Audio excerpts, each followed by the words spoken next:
Seguimos en A por Todas con el debate de los jóvenes líderes del Partido Popular, del Partido Socialista, de Izquierda Unida y del Partido Andalucista. Y queremos que pongan encima de la mesa cuáles son sus propuestas, cuáles son sus experiencias sobre el paro juvenil, que alcanza en Andalucía el 60%. 6 de cada 10 jóvenes andaluces sufren el drama del desempleo. Y lo que es más grave, estamos ante la generación mejor formada en la historia de Andalucía y sufren el drama de tener que ir al extranjero a buscar trabajo, de tener que emigrar o de tener que estar pues prácticamente seguir viviendo de los padres y no poder emanciparse. Os pido en esta ocasión que describáis cuál es vuestra experiencia, dónde pondréis el acento para solucionar estos problemas y sobre todo desde vuestras formaciones, qué se está haciendo, qué no se está haciendo, qué pueden hacer, qué no pueden hacer, en fin, en el orden que queráis. Bueno, vamos a empezar en esta ocasión con el Partido Andalucista. Vale. Pues bueno, a ver, la experiencia personal, si quieres conocer mi experiencia personal, yo soy doble titulado, ¿vale? Yo salí de la facultad con 24 años, salí con 2 diplomaturas y yo desde los 24 hasta ahora que tengo 30 años, pues todos han sido trabajos temporales. La única forma de tener un trabajo fijo era o montar tu propia empresa, esto es lo que animan tanto del emprendimiento y demás, o bien hacerte funcionario.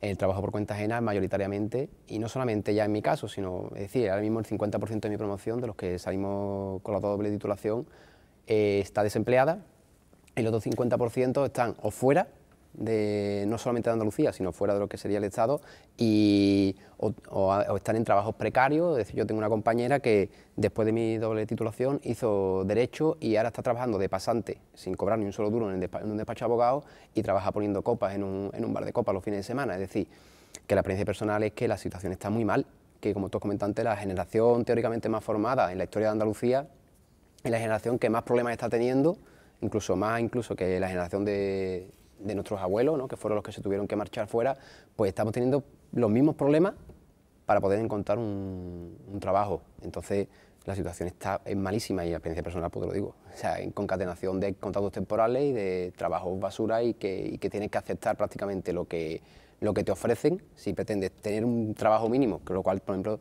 te impide abandonar lo que es tu casa y poder iniciar un proyecto de vida personal. ¿Y qué soluciones crees tú que deben ponerse encima de la mesa? Vale, por ejemplo, nosotros desde Juventud Andalucista creemos que uno primero de todo es un cambio en el modelo productivo. El modelo productivo de Andalucía está basado en dos cosas.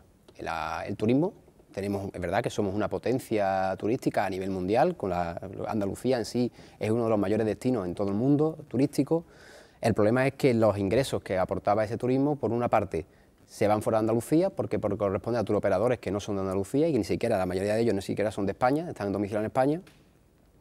Y después, la otra parte de ese dinero que sí se ha quedado aquí no se ha podido o no se ha querido reinvertir en cambiar el modelo productivo, en que no solamente la alternativa en la mayoría de las localidades, por ejemplo, los compañeros que son de Huelva, que son de Málaga, las alternativas laborales que había en los últimos 10, 15 años era o trabajar los meses de verano en un hotel o en un bar sirviendo a los turistas, y en la época de invierno era trabajar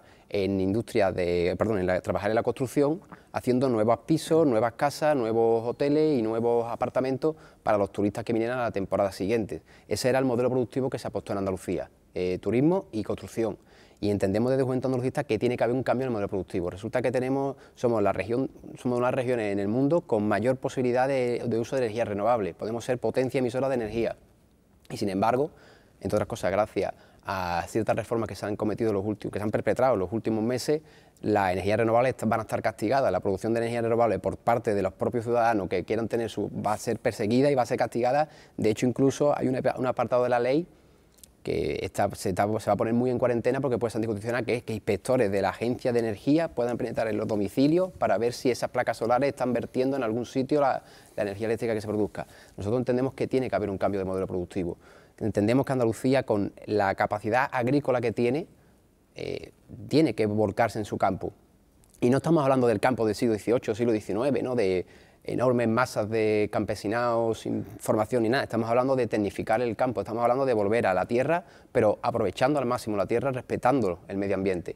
Estamos hablando de ese cambio de modelo productivo, abandonar el ladrillo y la sombrilla y abarcar hacia nuevas tecnologías, hacia generación de energía sostenible y volver a lo que es el campo. Venga, experiencia personal propia, si quieres, de amigos, de familiares, Sí. en definitiva, de tu entorno y las soluciones que pondrías encima de la mesa, Luis Paniagua. Yo creo que es verdad que la economía andaluza está muy atada a ese turismo de sol y playa, pero yo no lo criminalizaría ese turismo, ¿no? Porque yo creo que por suerte, no, que es importante también, yo creo también, es verdad, lo que pasa es que el sector productivo no se cambia de la noche a la mañana, eso no podemos decir que vamos a cambiar el sector productivo hoy y pensar que a lo mejor incluso el sector productivo, si lo pretendemos cambiar hoy, quizás nuestros hijos sean quien lo disfruten y lo vean, ¿no? Y esa es la realidad. Y decía que no podemos siempre poner el foco de que parece que el sol y playa solo vivamos de eso, porque además tenemos que decir que tenemos una suerte en Andalucía, que contamos con un patrimonio que por suerte no tienen otras comunidades autónomas ni otros países, una cultura, una gastronomía, una gente que son maravillosas, y yo creo que todos recorremos Andalucía y lo podemos comprobar a diario prácticamente, y por lo tanto esa es una ventaja competitiva que tiene Andalucía y yo creo que hay que potenciarla siempre que podamos, ¿no? Por lo tanto, eso es fundamental, es nuestro pilar y no lo podemos olvidar. Pero a partir de ahí, yo creo que es bueno que hay que hacer otras cosas. Yo creo que fundamentalmente el problema del paro, yo veo que hay mucha burocracia. Yo siempre me he planteado eso. Y en otros países, no muy lejanos, y algunos otros que están más lejos, montar una empresa como el que dice, se hace de un día para otro, ¿no? Nada más hay que tener una idea y al día siguiente está ahí. Hoy lo conocemos todo, para hacer cualquier cosa, 40 papeleos. Hay una administración local, municipal, la Junta, el Gobierno con otra legislación, la Unión Europea con su directiva. En definitiva, yo creo que si consiguiésemos agilizar muchos trámites burocráticos, la gente tendría más facilidad a la hora de crear empresas y a la hora de generar empleo. Y también yo creo también que es importante que el empleo está muy asociado a la educación, y creo que también todos podemos estar de acuerdo. Yo ya no sé, y ahí tengo esa duda, de qué es mejor, si especializarse o tener un conocimiento general.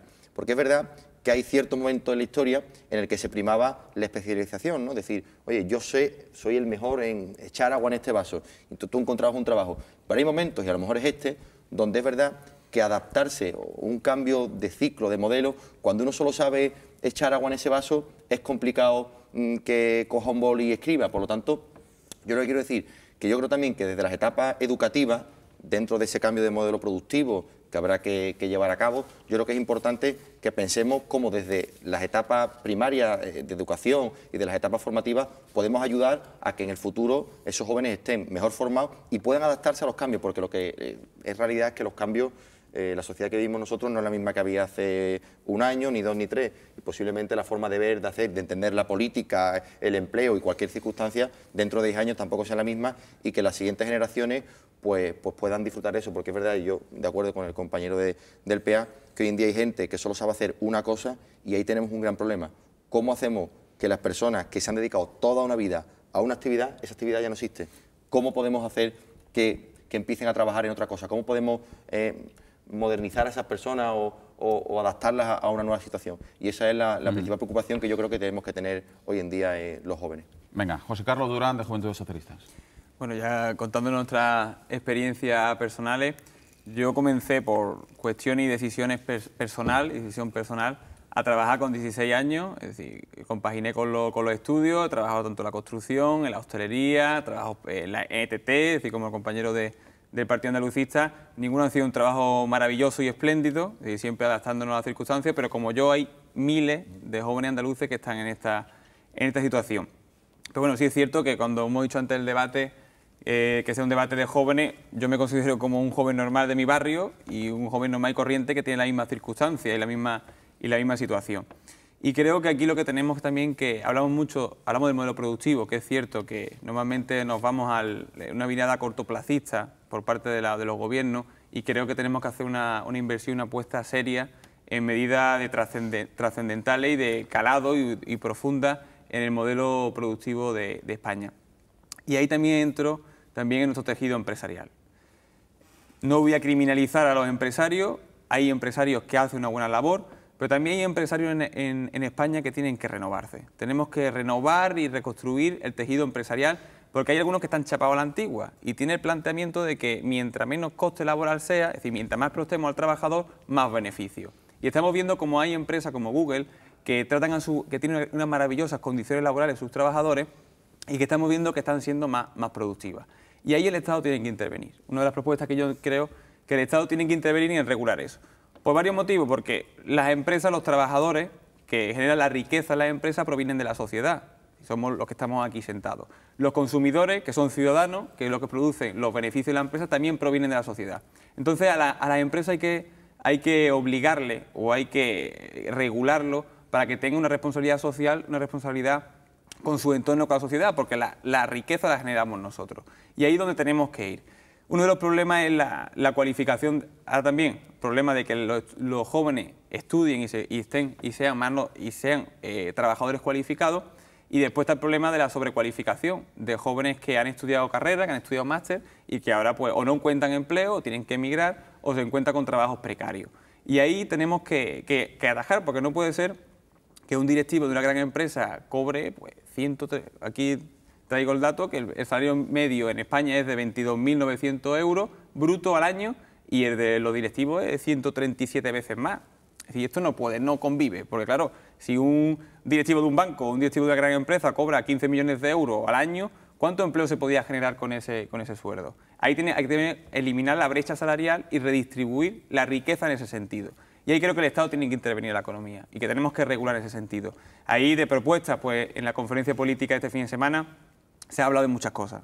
Una cosa después lo que te quedes en el titular, te quedes en la foto o te quedes en lo que te quieras quedar. Pero se ha hablado muchas cosas y muchas propuestas y muchas ideas que ha dado el Partido Socialista, y una de ellas es el techo salarial. Es decir, hemos propuesto que un directivo no cobre en un mes lo mismo que uno de sus trabajadores en todo un año. Es decir, que el directivo no cobre en un mes lo mismo que el trabajador que menos cobre de esa empresa durante un año. 1,12. Es decir, ahí evitamos un poco que, oye, que si el directivo se quiere poner alto sueldo, que sepa también que tiene que subir a la gente de abajo. Porque me hace gracia cuando la COE critica que abaratar costes, que salen muy caros los trabajadores y abaratan costes, pero claro, los que los critica son los directivos que cobran millones de euros o que tienen indemnizaciones millonarias, y eso no es coherente en una sociedad.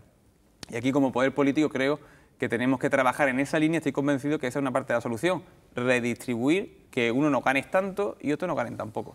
Carlos Esteban, de Juventud Comunista. Sí, bueno, yo creo que nuestra generación es un poco la generación completamente desengañada, ¿no? Y eso se vio, por ejemplo, con el surgimiento del 15M, ¿no? A nosotros cuando éramos pequeños pues nos decían, mira, tú tienes que estudiar, tienes que hacer colegio, luego secundaria, luego bachillerato, luego la carrera y luego irá fenómeno, ¿no? Ese era un poco el discurso pues con el que todos hemos desarrollado nuestra vida, y luego nos hemos encontrado con que eso no era real, ¿no? Y evidentemente pues la juventud está cabreada y la juventud sale a la calle a protestar porque nos creímos ese cuento que nos contaron y luego pues resultó que era completamente mentira, ¿no? Entonces, ¿cuáles son las...? Bueno, primero me gustaría hablar en plan de la juventud no solamente está preocupada con tener o no empleo el día de mañana, sino con qué tipo de empleo, ¿no? Porque lo que estamos viendo es que el empleo ese que se está generando ahora, incluso el empleo que se potencia con los planes de empleo, es empleo precario, es decir, le pagamos a una multinacional para que haga un contrato basura a un joven, ¿no? Es básicamente las dinámicas de los planes de empleo que se han desarrollado hasta ahora, ¿no? Entonces, me resulta muy curioso el tema de cómo se lanza el discurso hacia el cuentapropismo, ¿no? Hacia lo bonita palabra de los emprendedores, ¿no? Que en realidad es un búscate la vida, ¿no? O sea, queda más bonito decir apostamos por el emprendimiento en vez de decir apostamos por chaval, búscate la vida, ¿no? Que es, digamos, lo que se esconde detrás de todo eso. ¿Y por qué? Yo básicamente he tenido esa experiencia porque tengo amigas, compañeros que han iniciado negocios por su cuenta, ¿no? ¿Y cuál es la realidad? Que empiezan un negocio, les resulta muy difícil competir con las grandes superficies fundamentalmente, ¿no? Y con los grandes comercios, y se dan con una realidad de que están sobreviviendo al mes con unos beneficios de unos 100 euros, ¿no? O sea, esa es la realidad, ¿no? Tienes unos beneficios de 100, 150 euros, es decir, algo que no consentirías a través de un trabajo asalariado. Si apostamos por ese modelo, pues sí estamos haciendo que, claro, como es mi negocio y es lo que yo gano, pues me conformo con ganar 150 euros al mes, ¿no? Ese es hacia lo que vamos, ¿no? Por eso el Partido Popular está impulsando ese modelo, es decir, quitamos un chaval del paro, es decir, ya las estadísticas bajan y tenemos un chaval que está trabajando por unas condiciones 1000 veces peores de las que soportaría dentro de una empresa, ¿no? Porque al fin y al cabo es su propia empresa. Y eso es algo que yo por lo menos he visto en mis compañeros que han intentado iniciar negocios, ¿no? Que sobreviven con algo que no aceptarían dentro de una empresa privada. Por eso ahí el juego peligroso. Después, el tema de la burocracia a la hora de montar empresas, ¿no? O sea, esa burocracia es lo que mantiene, por ejemplo, cosas como la seguridad laboral, como la higiene del trabajo, etcétera, ¿no? O sea, lo que evidentemente quieren los empresarios dicen, no, es que hay que flexibilizar el tema. Y decir, no, perdona, tú lo que quieres es que se relajen los controles. que se relajen los controles para que tú puedas seguir faltando a la legislación laboral, faltando a la legislación de seguridad laboral, etcétera. Que eso es lo que encontramos ya. O sea, no es una cosa que puede pasar, ¿no? Es una cosa que encontramos ya y simplemente lo que se quiere es, pues, volver mucho más normal, ¿no? No, es que el problema es que hacen falta muchas cosas para montar una empresa. Pues claro que hace falta muchas cosas, porque tienes que respetar una serie de leyes que se entiende que, sobre todo en función de proteger al trabajador, ¿no? Luego, el tema también de la educación que comentaba, pues se ha visto claramente ahora que el tema de educación tiene poco o nada que ver con eso, ¿no? Es decir, más cuando estamos en una dinámica de que la destrucción de empleo es fundamentalmente por problemas de financiación, ¿no? O sea, si el paro universitario se ha triplicado en los últimos años, significa que no es un problema de formación, ¿no? Es un problema de que las empresas se están destruyendo. Entonces, por ahí no va el tema. Por muchas reformas educativas que hagamos, no va a cambiar el aspecto laboral, porque lo que decíamos antes es un problema del sistema productivo, ¿no?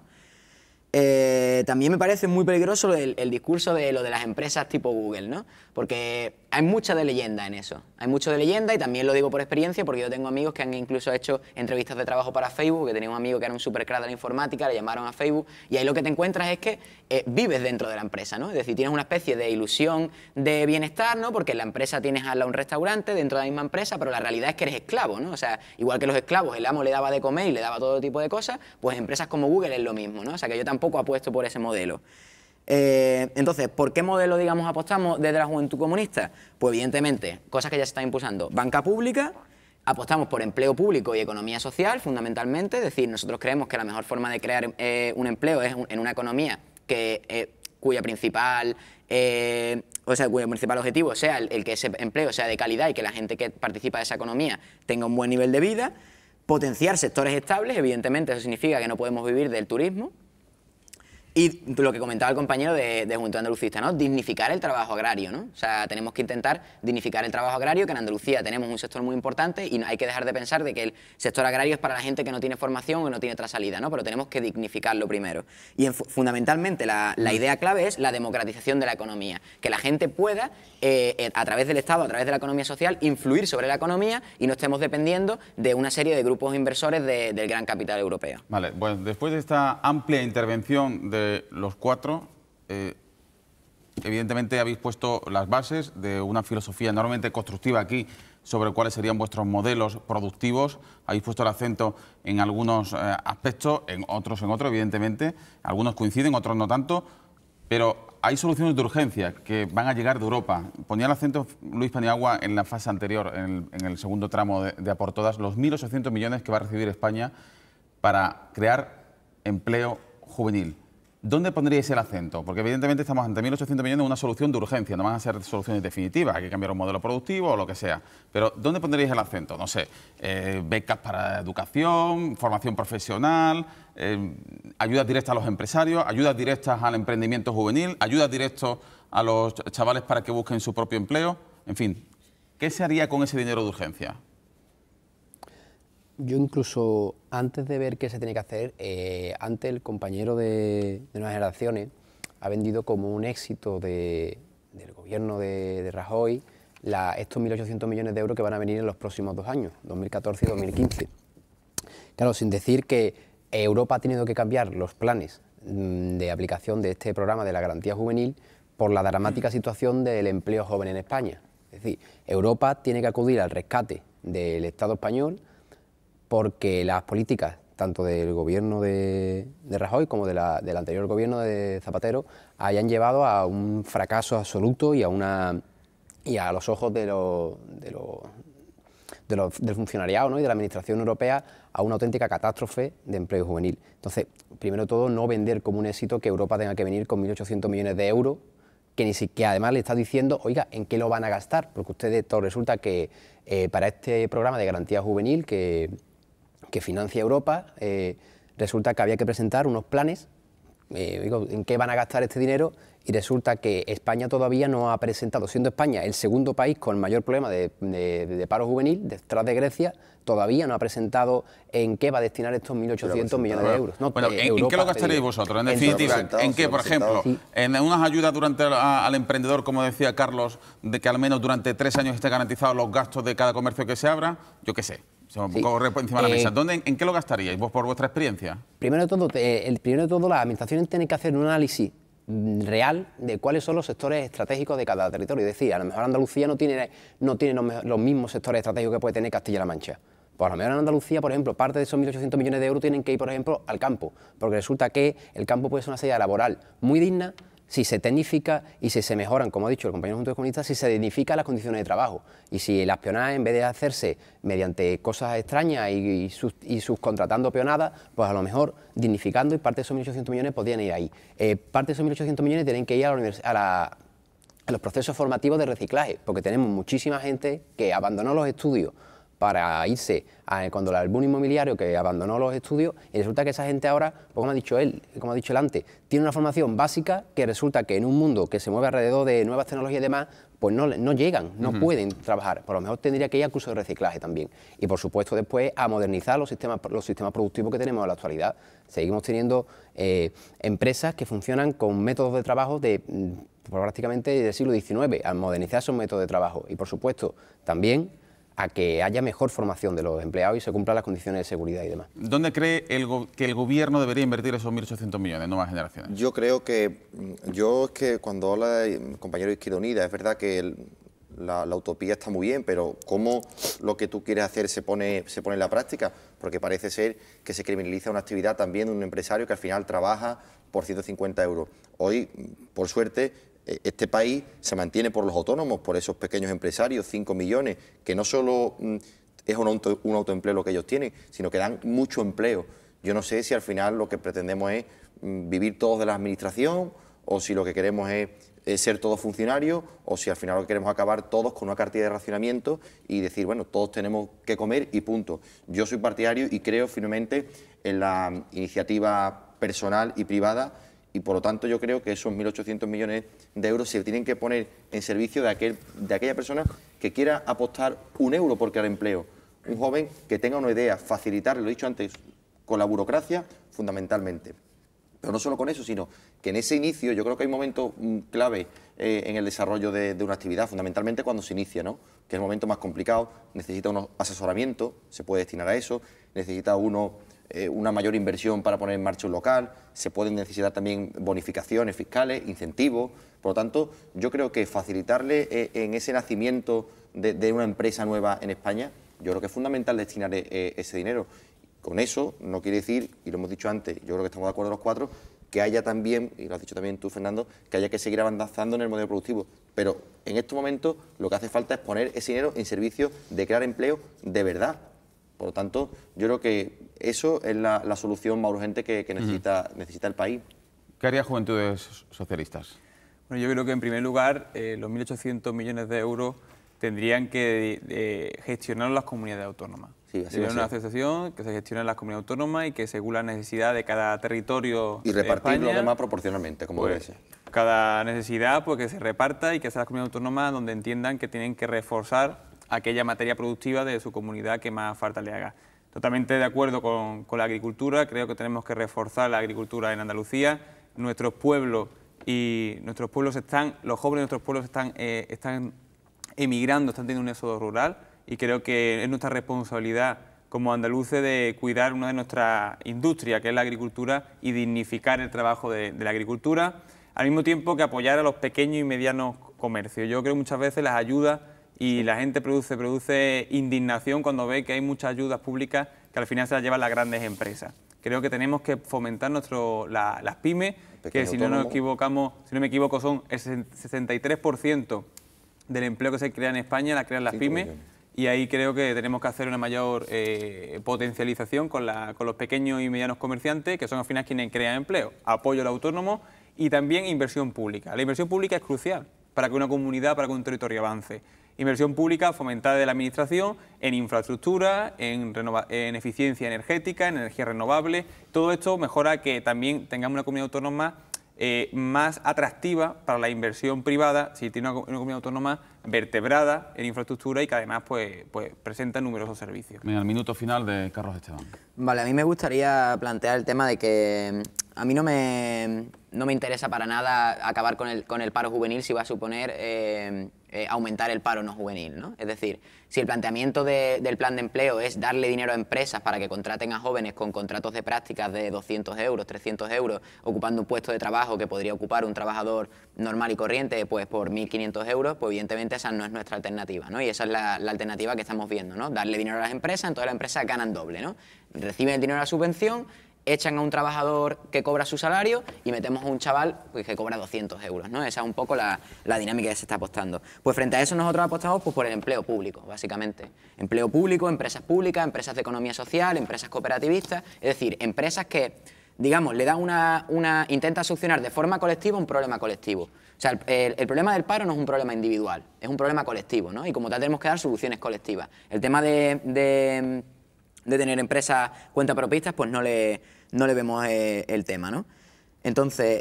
10 segundos, vamos. Vale, pues simplemente el tema ese de empleo público es por lo que apostamos, empresas públicas, cooperativas y economía social. Y el tema es, no son deficitarias, como planteabas tú antes, ¿no? O sea, deficitario es el gran capital, por ejemplo, tenemos los bancos, ¿no? Que se han ido al carajo y le hemos tenido que rescatar, o empresas como insignes como la General Motors, ¿no? Que también ha tenido que ser rescatada, o igual que las 250 multinacionales más importantes del planeta, las cuales todas, a lo largo de su historia, han recibido subvención pública, ¿no? Casi fuera de tiempo. Eso sí que es deficitario. Sí, que se nos ha acabado prácticamente el tiempo. Justo para despedir este tercer bloque, volvemos en tan solo 4 minutos de publicidad y hablamos sobre la violencia de género.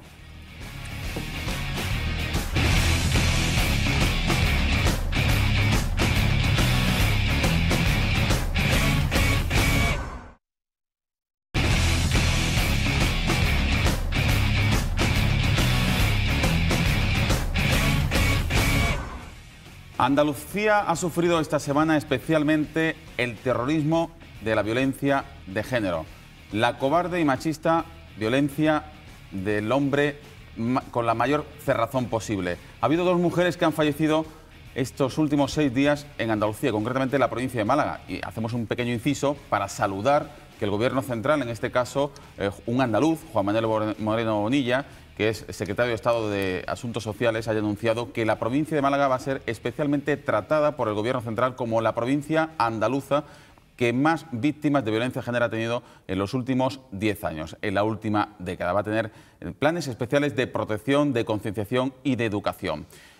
Hoy queremos preguntarles a los jóvenes del Partido Popular, del Partido Socialista, de Izquierda Unida y del Partido Andalucista qué piensan sobre la violencia de género, sobre todo teniendo en cuenta cómo están creciendo aquellos cánones de desigualdad, de sumisión por parte de la mujer, incluso de dominación por parte del hombre en las nuevas generaciones, en definitiva, en los jóvenes que están llegando. No lo decimos nosotros, lo dicen todos los expertos, los psicólogos, los estudios que están poniendo encima de la mesa una realidad realmente preocupante. En fin, supongo que en un principio todos convendremos en condenar la violencia de género, que ya en lo que llevamos de año en Andalucía tiene 12 víctimas, de ellas 10 mujeres y 2 menores, con lo cual ahí hay que poner una luz roja inminente. En fin, vamos a empezar con Carlos Esteban. Sí, bueno, yo creo que este es un problema muy serio, además precisamente una de las víctimas de Málaga era una compañera del partido, ¿no? Entonces nos ha tocado bastante cerca. Y la verdad es que tenemos que buscar pues, la explicación de por qué ocurre esto y evidentemente pues, en función de ese análisis que hagamos pues, plantear una serie de alternativas, ¿no? Y tenemos que entender que con la simple política institucional no podemos acabar con un problema que está fuertemente arraigado en la cultura, ¿no? Y básicamente lo que tenemos que tener en cuenta es que hay 2 factores que yo considero fundamentales a la hora de entender por qué este nuevo repunte de machismo, ¿no? y de sexismo. El primero de ellos es el trato que se da a la mujer en los medios de comunicación, ¿no? Donde cada vez vemos que cada vez es más tratada como un objeto sexual, como un objeto al servicio del hombre. Hay una serie de medios de comunicación que promueven ese modelo, de programas en concreto, ¿no? Como podemos ver rollo Hombres, Mujeres y Viceversa, o programas de la MTV, que son, digamos, esos espacios donde los jóvenes están viendo como ejemplo cuáles son las relaciones entre hombres y mujeres, ¿no? Y evidentemente pues no son el mejor ejemplo que podemos encontrar, ¿no? Y luego, por un lado, tenemos los medios de comunicación y por otro lado, pues directamente la ofensiva ideológica de la Iglesia Católica y de la Conferencia Episcopal, ¿no? Hace poco hemos visto la publicación por parte del Arzobispado de Granada de un libro que se titulaba Cásate y sé sumisa. Si a esto lo añadimos además a toda la ofensiva ideológica del nacionalcatolicismo personificada en el PP, por ejemplo, con el tema de la reforma en el aborto y demás, pues estamos viendo que en temas de derechos de las mujeres estamos dando pasos hacia detrás, ¿no? Venga, Bueno, un inciso, porque el arzobispado no solo no ha rectificado con Cásate y sé sumisa, sino ha sacado un segundo libro, Cásate y da la vida por ella, en la que invita a la mujer a educar al hombre desorientado, y hablo textualmente, a encontrar su virilidad, su autoridad y su paternidad. O sea, que lejos de rectificar, insiste en el mismo discurso. Por cierto, ya tenemos a Antonio Sanz, el presidente del partido del PP de Cádiz, y condenaba concretamente ese asunto, y también escuchamos a José Luis Sanz, secretario general del Partido Popular, condenando este episodio. Bueno, lo han hecho todos los partidos políticos, pero quería poner también el acento en dos invitados que hemos tenido recientemente. Es decir, bueno, primero de todo, solidarizarnos con los compañeros del Partido Comunista y de la UJC, porque no sabíamos el dato de que era la última víctima, entonces, bueno, pues nuestra solidaridad. No fue la última, fue la anterior. La penúltima víctima, que era compañera vuestra, pues, nuestra solidaridad, ¿no? Es un problema muy grave. Los últimos estudios que ha presentado el Instituto Andaluz de la Mujer y el Instituto Andaluz de la Juventud nos tienen que servir como algo más que un aviso, ya como una alerta de que los valores que se presuponían que por los avances sociales que se habían conquistado en los últimos años, tanto en Andalucía, ¿no?, como en el conjunto del Estado, acerca del intento, ¿no?, de la igualdad real entre mujeres y hombres, no están teniendo realmente un reflejo en los comportamientos de la gente más joven. Las últimas, de hecho, por ejemplo, ya solamente ha habido 4 menores de 16 años asesinadas en el Estado, 2 de ellas en Andalucía. Nos estamos encontrando con que hay 85 menores en protección, en regímenes de protección a través del Instituto Andaluz de la Mujer. Nos encontramos ante un problema muy grave y que desde Juventud Andalucista consideramos que, como ha dicho el compañero de Juventud Comunista, que la televisión y los medios de comunicación tienen parte de responsabilidad, es decir, al final después es el propio sujeto, el agresor, quien es el último responsable, ¿no? Pero creemos que hay cierta complicidad por parte de medios de comunicación, como ha comentado antes, que están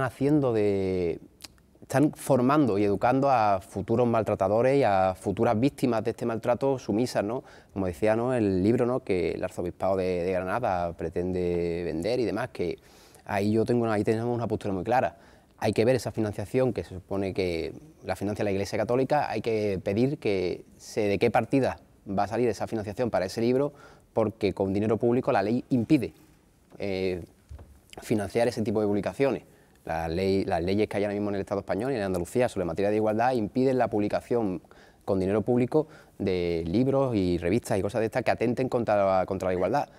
Habrá que exigirle al Arzobispado de Granada si ese dinero que se van a destinar a publicar este libro, este panfleto, si viene de financiación pública, y exigirle y aplicarle la ley, tal y como lo dice. Como a cualquiera de nosotros, si alguno de ustedes tuvierais una editorial y publicarais un libro así con subvenciones públicas, pues se exigiría el reintegro de esa subvención y de hecho podría caer en algún tipo de delito.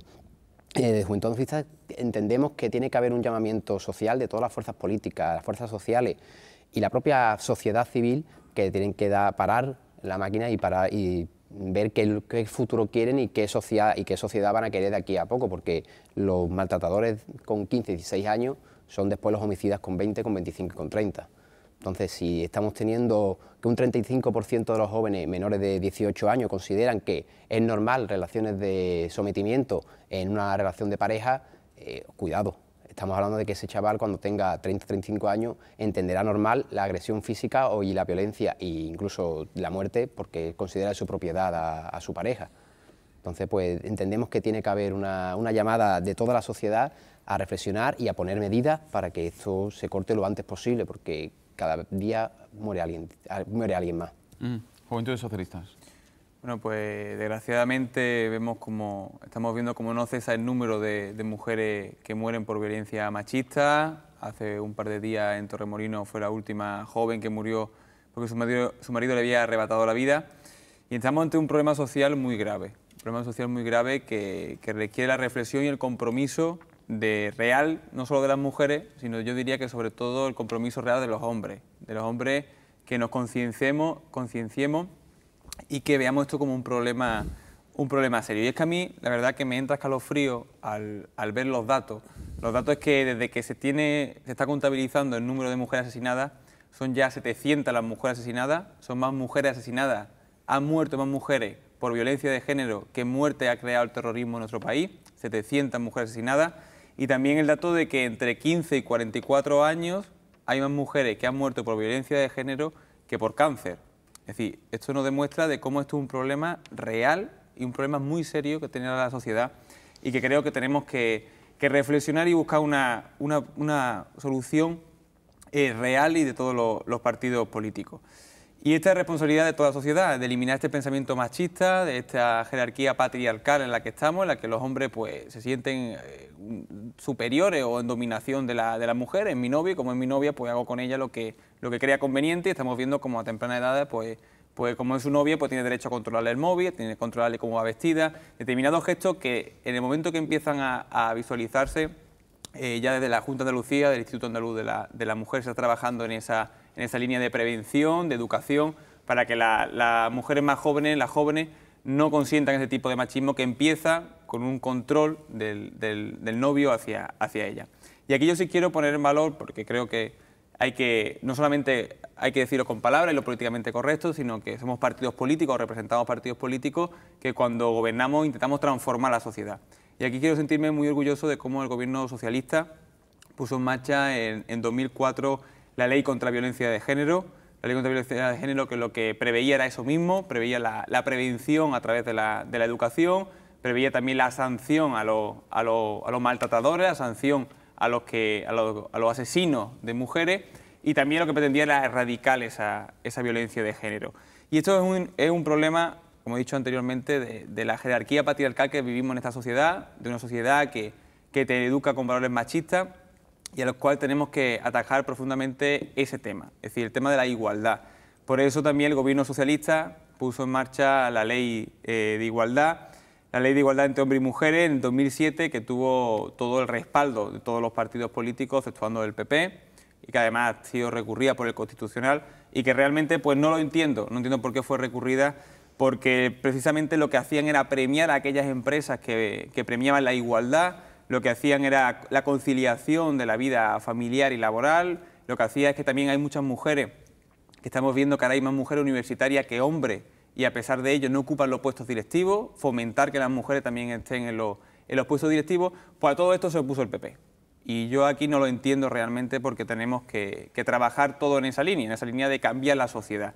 Pero bueno, cuando después escucho manifestaciones o escucho a Cospedal decir que bueno, ella después de trabajar se siente orgullosa de llegar a su casa y cuidar a sus niños mientras su marido se va de cerveza, pues entiendo el modelo o el marco en el cual se mueve el Partido Popular, que ese marco, junto con el libro que ha hecho el Arzobispado de Granada, junto con esos libros que dan discursos machistas subliminares contra los programas de televisión, es lo que tenemos que erradicar. Pero principalmente, sobre todo los partidos políticos, tenemos que ser consecuentes, ver este problema con la trascendencia que tiene y saber que no solo es la violencia puntual, sino que es el conjunto de una sociedad que está formada en determinados valores que la derecha y el PP no puede seguir apoyando. Luis Peniagua. Sí, yo no me gustaba entrar en un aspecto partidista, lo ha hecho el miembro de Juventud, eso, no me gustaba en este tema entrar en un tema partidista. No partidistas, son hechos reales. No, son hechos reales, pero bueno, no me gustaba. Pero bueno, yo creo que la situación, ahora te respondería a lo que tú has dicho, yo creo que es un problema fundamentalmente que parecía, o había una concepción en la sociedad que podía venir en familias desestructuradas, ya vemos que tampoco, no solo es un problema que afecta a familias desestructuradas, sino que lo encontramos prácticamente instalado, por desgracia, en toda la sociedad. Fundamentalmente es verdad que la televisión y los medios de comunicación pueden hacer una labor negativa, también positiva, que no se ha dicho aquí. También es verdad que hay muchos medios de comunicación que sí lo siguen. Y el problema al final es que las administraciones muchas veces actuamos expuestos, o sea, después, una vez que surge el problema, y lo que yo creo que habría que actuar es antes de que surja el problema. No solo un problema también de las administraciones, yo creo que toda la sociedad se tiene que implicar, toda la sociedad tenemos que denunciar conductas machistas que cada día empiezan antes. Y es verdad que yo creo que en este aspecto hemos avanzado. Yo por eso decía que no iba a entrar en temas de la ley de igualdad. Se creó un ministerio que al final se quitó. En definitiva, lo de miembro a miembro, yo creo que aquello fue, no sé si con eso Leire Pajín o Viviana Aido, que entonces era ministra, que hoy por cierto esa sí que no tiene una desigualdad con el resto de mujeres, que hoy muchas están en paro y ella está en la ONU cobrando más de 100.000 euros. Esa fue la gran contribución a lo mejor que hizo Viviana Aido o Leire Pajín, que también está en la ONU cobrando 120.000 euros, porque te digo porque antes también hablabas de los sueldos de los altos directivos, ya son 2 exministras con 2 grandes sueldos. Y además yo creo también que es importante que los partidos políticos, y así lo hace el Partido Popular, también seamos capaces de que vean que en la política, que por lo menos es donde nosotros estamos, las mujeres también tienen su sitio.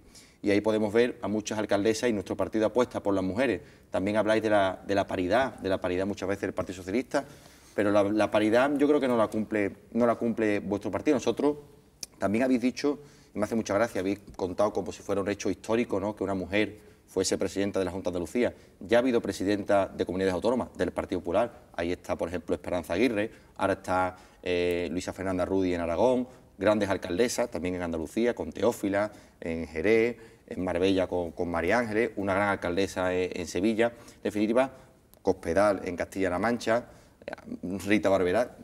Por todos lados hay mujeres en el PP que están en la alta. Yo creo que eso si también son mujeres como Cospedal que hacen esos comentarios, también, flaco favor se hacen ellas mismas. No, hombre, comentarios el que... Porque los peores también son las mujeres que también tienen discursos machistas. Sí, pero, por ejemplo, discursos machistas, ¿recuerdas cuando, y me gustaría si lo recuerdas, y qué te parece, un dirigente también de tu partido en Huelva mandó a la ministra, que a lo mejor de empleo, que lo que tenía que irse es a casa a hacer puntos de cruz, ¿lo recuerdas?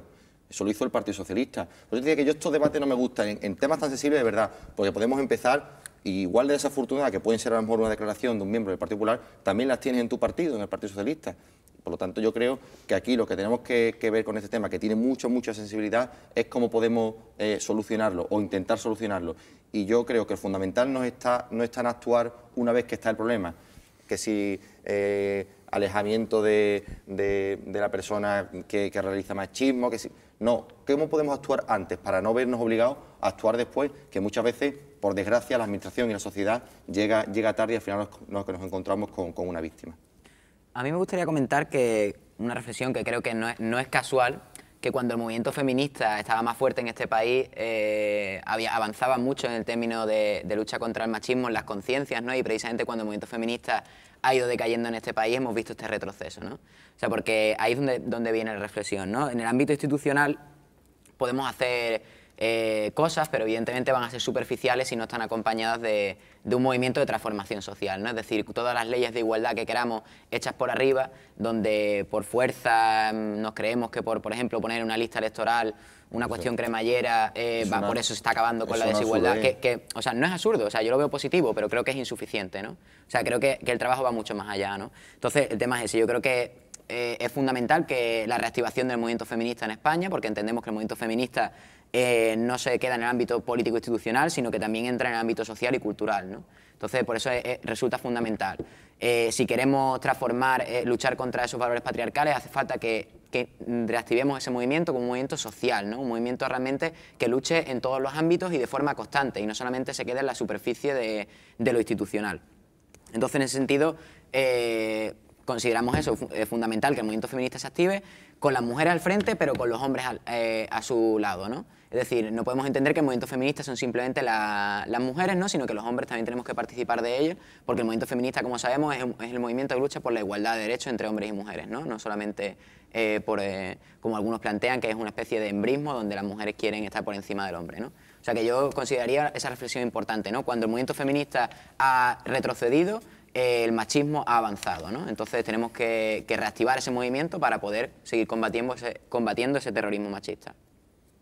Desde Juventud Andalucistas planteamos que una oportunidad que se dio y que se ha perdido para intentar desde los primeros edades en la educación, el proceso formativo, que era a través de esta asignatura que era Educación para la Ciudadanía, que el gobierno del PP pues, ha cercenado y va a convertir en una asignatura que estará allí, la gente sentada y aguantará la hora y media que toque de clase.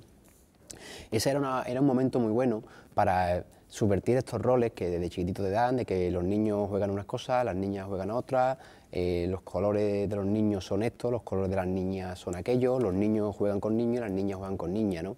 Y la niña que juega con los niños pues es una machorra, como se decía cuando ya estábamos en el colegio, y el niño que jugaba con las niñas era... Sí, bueno, sí, pero normalmente el niño que jugaba con las niñas era raro, como mínimo era raro. ¿Vale? Y eso se sigue viendo ahora mismo todavía en la escuela. Eso que se estaba abandonando ha vuelto otra vez ese tipo de pensamientos, ¿no? Y Y la educación para la ciudadanía era una oportunidad muy importante para acabar con este tipo de con estos procesos acabar en estos procesos formativos, perdón, acabar con estos micromachismos, ¿vale? Que después, como ha comentado el compañero, ¿no? Con las nuevas tecnologías hoy en día pues el chaval puede saber dónde está su novia a cada momento, la puede controlar, la llama en cualquier momento a través de los equipos de mensajería instantánea, incluso aplicaciones de móvil que sabes el móvil y bueno, el titular de ese móvil normalmente que lo lleva con ella. ¿Dónde está? Ese tipo de cosas que en un momento dado las cadenas de televisión lo han publicitado, ¿no? Y los medios y los más medios lo han publicitado como algo bueno. No, hemos visto, ¿no? Estos anuncios de manda un SMS al 25 tanto y ten siempre controlado a tu novia o ten siempre controlado a tu novio. Que eso nos puede parecer muy gracioso como un anuncio, pero eso en manos de personas que no tienen claro dónde acaba los derechos de uno sobre otro, eso es terrible. Es terrible porque eso al final genera una sensación de superioridad sobre tu pareja que normalmente suele acabar pues, en violencia. Y esta violencia pues, degenera en asesinato, ¿no? En homicidio. Este tipo de cosas hay que acabar con ellas. Y el poder público ha hecho dejación de funciones en parte, por ejemplo, con los medios de comunicación. Todos conocemos la página de los periódicos progresistas y conservadores, que tenían 3, 4, 5 páginas destinadas a anuncios de prostitución. Y cada vez estos anuncios, bueno, conocemos unos periódicos deportivos que tenían directamente páginas con fotografías de anuncios de prostitución y que era una cosa muy normal y muy corriente, ¿no? Y anuncios que eran violentos para las mujeres y que atentaban directamente contra lo que tienen que ser los derechos de las mujeres. Ese tipo de cosas, el Estado tiene que decir, vamos a ver, los límites de la libertad de expresión y demás están claros y están definidos y la ley los dice, ¿no? Ahí ese tipo de cosas generan. Todos conocemos los programas de televisión a partir de ciertas horas donde lo único que se vendía eran tonos, canciones, vídeos y demás, todo relacionado con lo mismo, con donde la mujer pues era un instrumento a manos del hombre y donde la mujer solamente tenía el componente sexual y no era una persona igual que un hombre. Todo ese tipo de cosas el Estado ha hecho dejación de funciones en los últimos años y nos encontramos en la situación en la que nos encontramos, ¿no? Con jóvenes con 15 y 16 años que ven normal, según los estudios del Instituto Andaluz de la Mujer o del Instituto Andaluz de Juventud o de otros observatorios, que ven completamente normal controlar dónde va su novia, con quién va, qué lleva puesto, qué no lleva puesto y qué tipo de comportamiento tiene que tener hacia él y cómo le debe de hablar, incluso tienen que hablarle con respeto. Es que la cuestión es que muchas veces parecía que la violencia empezaba por lo pronto con un bofetón o con un grito, pero es que por desgracia la violencia, y hay que definirlo yo creo que bien, y desde las etapas tempranas, desde que se es niño, es que muchos niños ven en su casa violencia de sus padres y sus padres no lo saben. Y parece, ya te digo, no hace falta dar un bofetón, sino simplemente el chillío, ¿no? Grito, malas contestaciones, violencia verbal. Por lo tanto, yo creo que al final eso, si de alguna manera no lo paramos, y por eso decía yo antes que la sociedad es importante, que lo que a lo mejor a nosotros no nos parece, o a nuestros mayores no les parece que sea una violencia, eso ya puede tener una repercusión en los niños, ¿no? Que cuando vayan creciendo, pues parezca que bueno, que lo normal es que mi madre le chille a mi padre, y mi madre se vaya llorando, y después venga, y se reconcilian, y parezca que eso es una cosa normal. Y eso en edades tempranas, también lo dicen muchos psicólogos, es un problema. Por lo tanto, yo creo que es importante, también para abordar el problema es, de alguna manera, que podamos enmarcar lo que es la violencia, que la violencia no es un chillido o una bofetada, no se empieza por ahí, se empieza antes. Y por lo tanto, el respeto, lo que no se puede perder nunca el respeto, y por lo tanto, fundamentalmente en la familia o en las casas, porque es donde pasan los niños, o en los colegios, pues por lo menos que de alguna manera delimitemos lo que es el maltrato, para que cuando esos niños vayan creciendo ya podamos empezar a hacer pedagogía para eso. Y lo dicen muchos psicólogos, que en esa edad es cuando ya después los niños, las niñas, unos y otros, unos que someten y las otras que se dejan, pues lo ven normal. Y yo creo que ahí radica el problema, y desde esas tempranas edades es cuando las administraciones también tenemos que empezar a funcionar para que no pase lo que he dicho antes, que al final vengamos a solucionar un problema cuando el problema ya existe, y es ponerle protección a una mujer o decir al hombre una orden de alejamiento. Eso también hay que hacerlo, claro, pero llegar a eso, yo creo que antes también podemos articular mecanismos para evitar que eso ocurra. Bueno, antes ha hecho mención a la presidenta Susana Díaz. Yo claro que me siento orgulloso que la primera presidenta de la Junta de Andalucía sea una mujer joven como Susana Díaz. Y también me siento orgulloso de que haya mujeres en listas cremalleras. Mi partido en Andalucía se hace las listas cremalleras para el Parlamento de Andalucía, aprobado por el Partido Socialista, y lo hemos propuesto para que también se haga a nivel federal, a nivel nacional. Entiendo que eso es bueno, porque yo entiendo que las mujeres, es decir, estamos viendo cuál es la realidad. Las mujeres no están menos capacitadas que un hombre. Pero eso es bueno para el PSOE, Las que no lo mujeres hacía. no están menos capacitadas. Que no lo hacía. Las mujeres no están menos capacitadas Para el que un PP hombre. que lo hacíamos, Claro, sí, poníamos soy referente, claro. Si tenéis Lisa Cremallera lo hacía ya anteriormente. A Teófila la presentamos de candidata y era mujer. Las mujeres no tienen menos capacidad. Las mujeres eso no es igual. Eso no es... Las mujeres, si me dejas hablar, las mujeres no tienen la misma... Claro, las mujeres tienen la misma capacidad que un hombre, claro. Esto no es política. No, a ti no te interesa, pues dice que esto de la igualdad no es política. Oye, pues mira, es que estamos una... Que la igualdad no se consigue poniendo a una mujer, diciendo a una mujer por ley que va a ir detrás de un hombre. A ver si me puedes dejar la explicación que no te guste. Venga, medio minuto porque tenemos que acabar. Aunque no te guste. Dice que esto no es política. Es decir, esto no es política, claro, el tema de la igualdad no es política, pero estamos viendo dónde venimos. Y tenemos la reflexión y a reflexionar ideológicamente que cada uno qué ha hecho. Claro, porque no te interesa, no digas que no es política. Y aquí la Iglesia Católica tiene una gran culpa en la discriminación con las mujeres. La Iglesia Católica tiene una gran culpa con la discriminación de las mujeres, que nosotros respetamos la religión, pero entendemos que la religión no tiene que marcar las pautas de la sociedad, ni tiene que marcar las pautas ni la distribución, las castas tienen que decidir por las mujeres. Me sorprende ver a la religión manifestarse por muchas cosas, manifestarse por el derecho a decidir de las mujeres, pero no manifestarse por los desahucios o el paro. Y termino ya diciendo que esto sí es política, y esto sí es hecho. Y no vale con ponerse un lacito, porque ustedes os ponéis el lacito para la violencia de género, pero después recortáis un 48% en 2 años. Os ponéis el lacito y cerráis la casa de acogida de las mujeres en Castilla-La Mancha. Venga, os por alusiones, 15 segundos, que estamos fuera de tiempo. Y cortáis la mamografía y los enfermos estamos fuera de tiempo. Entonces, menos lacitos y más hechos, por los lacitos lo que hacen es ofender a aquellos que lo están haciendo. Por alusiones, tengo aquí... Y esto sí es política. Sí es política. Y apuesta política y gobierno. A mí no me gustaba entrar en política en este asunto. No, por si no te gustaba, pero como ha entrado... que estamos fuera de tiempo, por favor, 10 segundos. Como ha entrado la presidenta, la anterior consejera de Presidencia, que algo tiene que ver con esto, del presupuesto destinado a igualdad y contra la violencia de género, ha ejecutado el 27%. ¿Eso es creer? Pues no es creer. Los centros de información de las mujeres, que tú conocerás algunos, en tu provincia, en todos lados... Un último dato. Por lo tanto, y más inversión real. Claro, al final, política no se soluciona el problema. Por favor. Yo lo que he entendido al final del Partido Socialista es que se soluciona haciendo una lista que no se soluciona es no haciendo nada. Bueno, vamos a acabar el debate recordando el teléfono que tienen todas las mujeres que se sientan víctimas ante la primera señal de sentirse víctima de la violencia de género. Es el 016. Es un teléfono de ayuda y de denuncia para las mujeres maltratadas. No deja rastro, no deja huella. En definitiva, no aparece en la factura telefónica. Carlos, David y Luis, a los 4, ha sido un placer contar con vosotros. Espero veros en las próximas semanas aquí en A por Todas, en 8 Andalucía.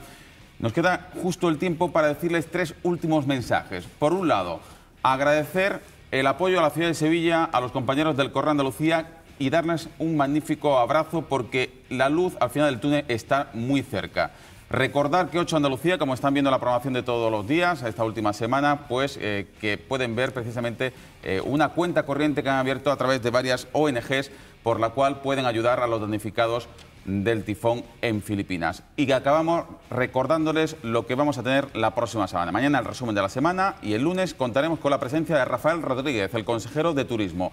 El martes, el director del Instituto Andaluz de la Juventud, Raúl Perales. El miércoles, en la semana previa al Congreso Regional Extraordinario del Partido Socialista, tendremos a Mario Jiménez, el vicesecretario general del Partido Socialista. Y el jueves, al presidente del Partido Popular de Málaga, Elías Bendodo.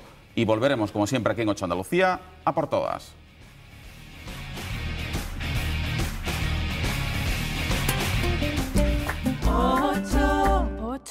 8.